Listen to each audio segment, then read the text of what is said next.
Bismillahirrahmanirrahim. Assalamualaikum warahmatullahi wabarakatuh. Alhamdulillahirabbil alamin. Wassalatu wassalamu ala asyrafil anbiya'i wal mursalin wa ala alihi washabi ajmain amma ba'du. Alhamdulillah, pada kesempatan kali ini kita masih bisa melangsungkan pembelajaran daring seperti bagaimana biasanya. Nah, yang saya kemarin jelaskan minggu kemarin yaitu seharusnya pada minggu ini kita itu sudah bertatap muka di pondok, tetapi karena ada suatu pertimbangan dan suatu teknis yang mana kita belum bisa dipertemukan untuk melanjutkan materi secara langsung. Jadi pada hari ini kita masih melanjutkan materi secara daring atau online ya. Nah, untuk seharusnya pada kesempatan ini kita itu adalah PTS jadwalnya, tetapi karena mungkin belum memungkinkan, akhirnya insya Allah kalian persiapkan materinya dan insya Allah nanti ketika kalian sudah sampai di sini kita langsung PTS ya. Berarti untuk Senin depan ketika kalian semua sudah di pondok kita melangsungkan PTS di pondok secara langsung. Jadi silakan kalian pelajari materi dari awal sampai terakhir ini. Nah, jadi untuk kali ini kita masih melanjutkan materi tentang mubtada khobar. Yang mana mubtada khobar sudah kita jelaskan, sudah kita pelajari, sudah Ustaz jelaskan pula kepada kalian mungkin di kelas 7 iya pernah. Kemudian di kelas 8 juga pasti disinggung dan juga pasti pernah dibahas kembali mubtada dan khobar. Nah, untuk kali ini mungkin agak sedikit naik tingkatannya, yaitu untuk di masalah si khobarnya. Nah, kita ulang dulu. Untuk mubtada khobar sendiri itu adalah mubtada adalah isim marfu yang terletak di awal kalimat. Ismun marfu'un fi awalil jumlah. Nah, di sini kemudian khobarnya kata dan atau kalimat yang menyempurnakan makna mubtadanya. Jadi di sini saya contohkan al-mubtada wal khobar al-libasu nadhifun. Di sini harus al-libasu karena dia rofa marfu. Itu hukumnya. Kemudian nazifun juga dia harus rofa karena mengikuti mubtadanya. Nah, untuk di sini yaitu mubtadanya mufrad libas satu baju, kemudian nadhifun juga dia mewakili. Untuk si libas yaitu bersih, yaitu yang bersih itu satu baju itu gitu loh. Ya, jadi di sini contoh yang paling sederhana kita ulang materi yang kemarin minggu kemarin dan juga materi ketika di tahun-tahun lalu yaitu mubtada khobar yang bentuknya mufrad, musanna, jamak dan sebagainya. Nah, di sini baru permulaan ya. Ustazah dasarnya yaitu mubtada khobar yang rofa. Nah, insyaallah pada kesempatan kali ini kita itu akan bahas di si khobarnya ya. Ingat ya, perhatikan di bagian khobarnya. Nah, kalau yang tadi untuk khobarnya itu adalah mufrad, yaitu bentuknya satu ya, atau mungkin kemarin musanna atau jamak dan sebagainya. Nah, sekarang khobarul mubtada yaitu khobar yang mana dia menjadi sebuah kalimat atau syibhul jumlah. Nah, di sini saya jelaskan hina yakunul jumlah, khobar yang mana dia bentuknya atau kalimatnya merupakan jumlah. Ya, kalau tadi kan al-libasu nadhifun. Nadhifun itu bukan jumlah karena dia satu kata si khobarnya. Nah, sekarang khobarnya kita bahas yang bentuknya dia jumlah. Di sini ada jumlah fi'liyah, ada jumlah ismiyah. Sudah kalian pelajari juga. Jumlah fi'liyah itu bagaimana? Yang mana dia diawali dengan fi'il dan fa'il. Kalau ismiyah berarti dia diawali dengan mubtada khobar atau kedua-duanya bentuknya adalah isim. Ini yang bentuknya jumlah. Si khobar ya. Perhatikan si khobarnya yang bentuknya jumlah. Bisa fi'liyah, bisa ismiyah. Kalau contoh yang awal tadi al-libasu nadhifun, khobarnya kan dia nadhifun. Nadhifun itu adalah bentuknya mufrad, bukan jumlah. Ya, hanya satu kata doang. Nah, sekarang bentuknya jumlah berarti ada sebuah makna di sana. Nah, yang kedua, hina yakunu syibhul jumlah, berarti dijelaskan khobarnya berbentuk syibhul jumlah. Syibhul jumlah di sini, nah ada yang zorof, ya, ada yang jar majrur. Berarti kan kalau zorof, contohnya misalkan amama, waro'a, ma'a, janibun dan sebagainya. Kalau jar majrur juga kalian sudah tahu ya, fi'ala, min, ila. Nah, itu adalah huruf jar.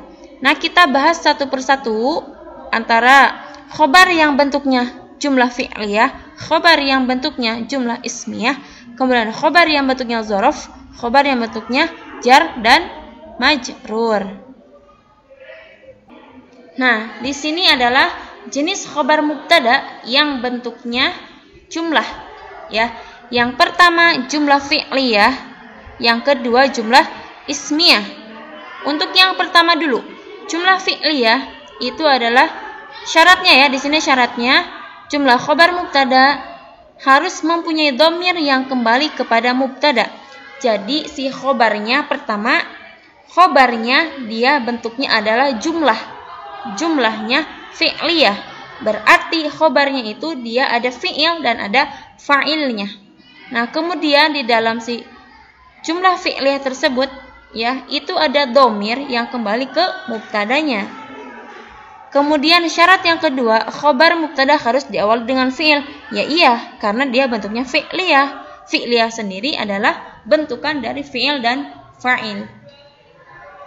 Nah, Ustazah kasih contoh di sini, an-nazafatu tunasyitul jisma, ya. Nah, itu sebenarnya kalian bisa lihat di buku nahwu itu banyak contoh-contohnya. Nih, Ustazah ambil satu contoh, an-nazafatu tunasyitul jisma.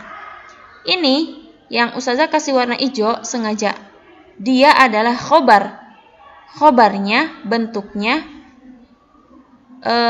jumlah fi'liyah, tunasyitul jisma, ya. Ini khobarnya di sini kan tunasyitul jisma.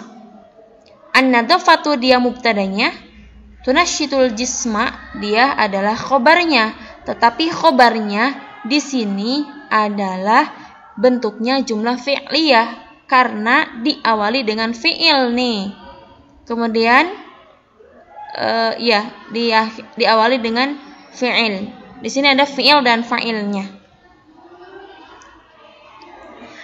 An-nazafatu mubtada marfu'un wa alamati raf'ihi dhammah dhahirah. An-nazafatu di sini ya. An-nazafatu harokatnya kan tu, dhammah. Zahirah itu dia nampak. Mubtada. An-nazafatu dia adalah posisinya sebagai mubtada. Kemudian mubtada hukumnya dia kedudukannya adalah marfu'un dan alamat itu cirinya, ya. Wa alamati raf'ihi berarti ciri rafa'nya yaitu dengan dhammah zahirah, dengan dhammah yang nampak di sini nih harusnya an-nazafatu. Harusnya di sini ditambahin fi akhirih, tapi saya tulis zahirah saja. Ya. Ini silakan nanti diperhatikan baik-baik. Kemudian tunasyitu. Nah, ini baru tunasyitu adalah fi'il mudhari, ya. Marfu'un bid-dhammah. Sama. Ya. Wal fa'il dhamir mustatir taqdiruhu huwa.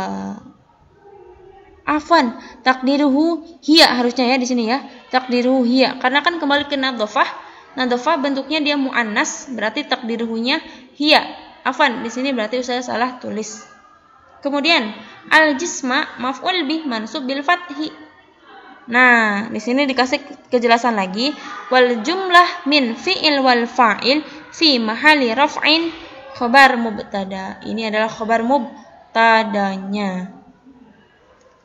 Kemudian yang jumlah ismiyah, syaratnya di sini ada jumlah khobar mubtada harus mempunyai dhamir yang kembali kepada mubtada, sama halnya dengan jumlah fi'liyah. Khobar mubtada harus diawali dengan isim. Nah, saya kasih contoh al-misbahu dau'uhu syadidun.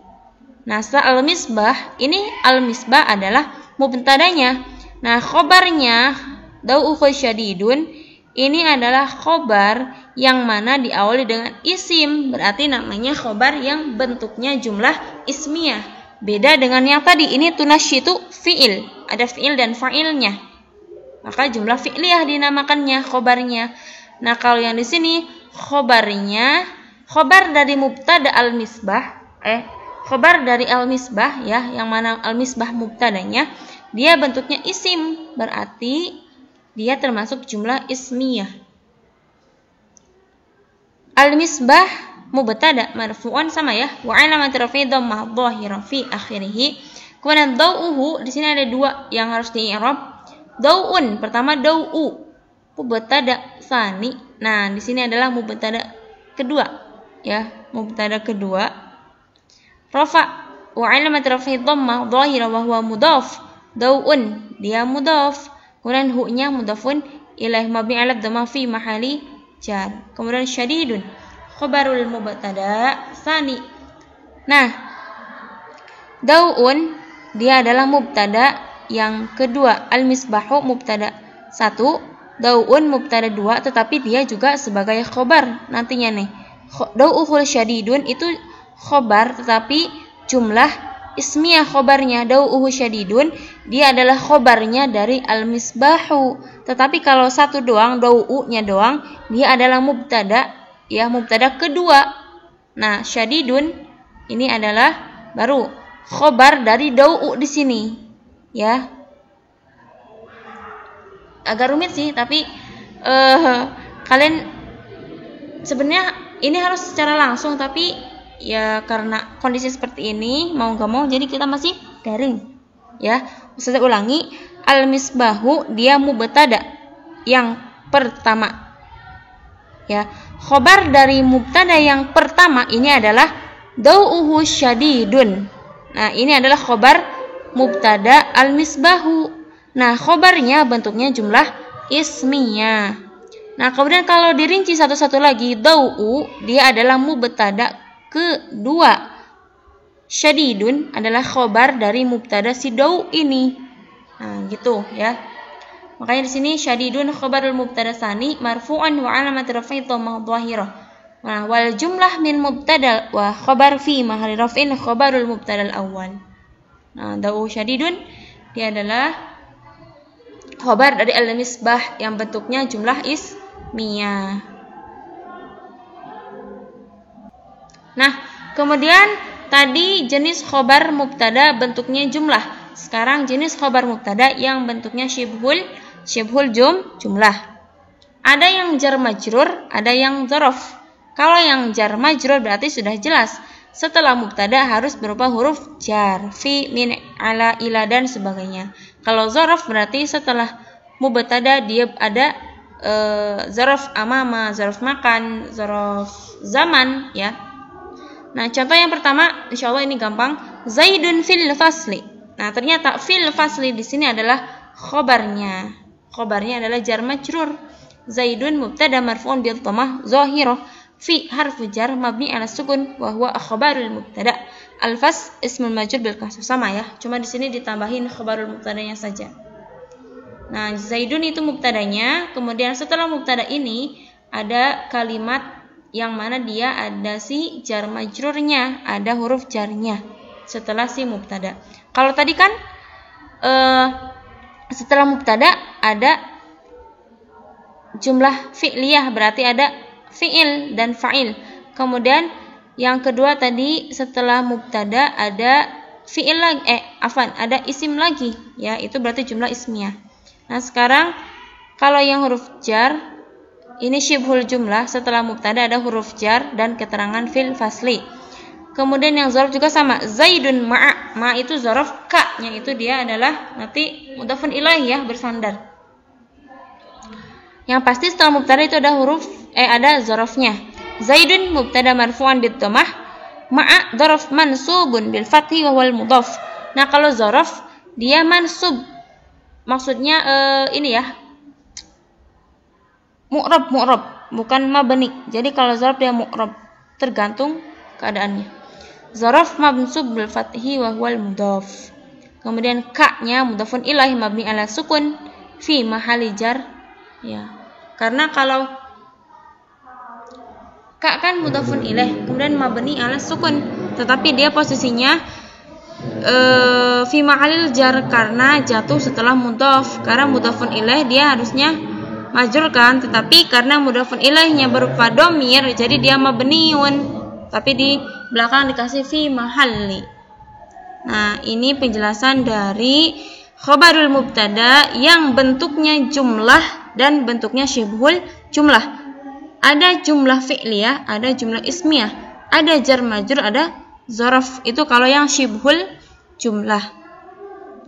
Nah, berarti untuk nanti selanjutnya pertemuan ke depan tolong diperhatikan ya. Ini dicatat baik-baik. Ustazah berarti langsung bicara di sini, enggak di tulisan lagi. Untuk minggu depan berarti kalian itu adalah PTS ya. Ada PTS. Silakan dari awal, mungkin dari awal sampai bab mubtada khobar yang terakhir kemarin ya. Yang ini, yang materi terakhir ini dia nggak masuk ke materi PTS. Jadi silakan dipelajari. Nah, mungkin cukup sekian dari Ustazah. Semoga, tapi sepertinya Ustazah ngerasanya Ustazah ngomongnya cepet-cepet ya. Afwan kalau misalkan kecepatan, karena juga Ustazah di sini sebenarnya nyari tempat yang mana dia enak ya. Karena sekarang kan santrinya sudah banyak, jadi mencari tempat yang sepi itu agak susah. Nah, ini pun saya malam-malam ya. Jadi posisinya kalau misalkan nanti ada yang kata-kata yang salah, saya mohon maaf. Tapi kalian belajar difahami sedikit demi sedikit. Jadi ketika kesini jangan sampai nggak paham blas ya. Kalian harus bukan harus paham secara langsung, tapi setidaknya ada yang bisa kalian fahami dari pelajaran daring tersebut. Makanya diperhatikan baik-baik materi yang sudah Ustazah sampaikan. Baik, syukran katsiran ala husni ihtimamikum. Wassalamualaikum warahmatullahi wabarakatuh.